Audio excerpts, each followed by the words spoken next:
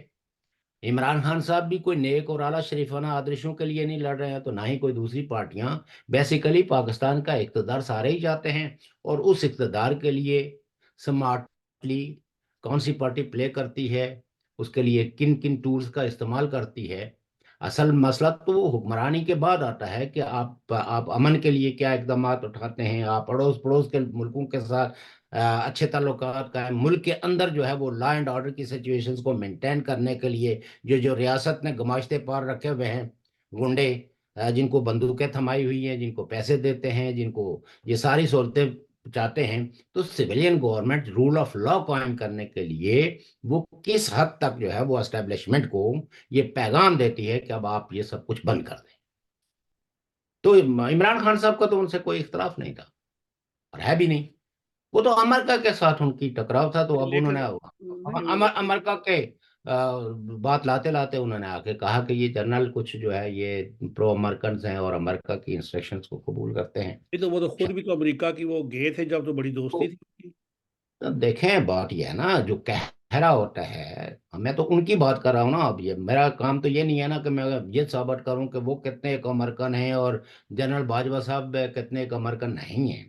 یہ تو پاکستان کے اپنے ریٹائرڈ جنرلز کئی ایک اس بات کا اظہار کر چکے ہیں کہ ہمارے تو آرمی چیف کا کی سلیکشنز بھی جو ہے وہ سی آئی اے کی منظوری کے بغیر نہیں ہوتی۔ اب اس بات میں کتنی ایک صداقت ہے کہ اس حد تک نہیں ہے، لیکن بہرحال پاکستان تو وہ واحد ملک ہے جس کو 1950 سے لے کے جس کی آرمی کو امریکہ نے بڑے کھلے دل سے اس کی سپورٹ کی ہے، اس کی مدد کی ہے، فائنینشلی بھی، اسلحہ کی شکل میں بھی، ساری چیزیں۔ تو ظاہر ہے کہ پاکستان کے جو پاکستان سیٹوں اور سینٹرز میں جب سے گیا ہے تو وہ تو ایک امریکن بلاک کا ملک ہے، اور یہ پاکستان کے تو پالیٹیشین کو سمجھنا چاہیے کہ اس منٹ بلاک سے نکلنے کے لیے جو اقدامات ذوالفقار علی بھٹو نے لیے تھے اس کو کنٹینیو تو نہیں کیا گیا نا۔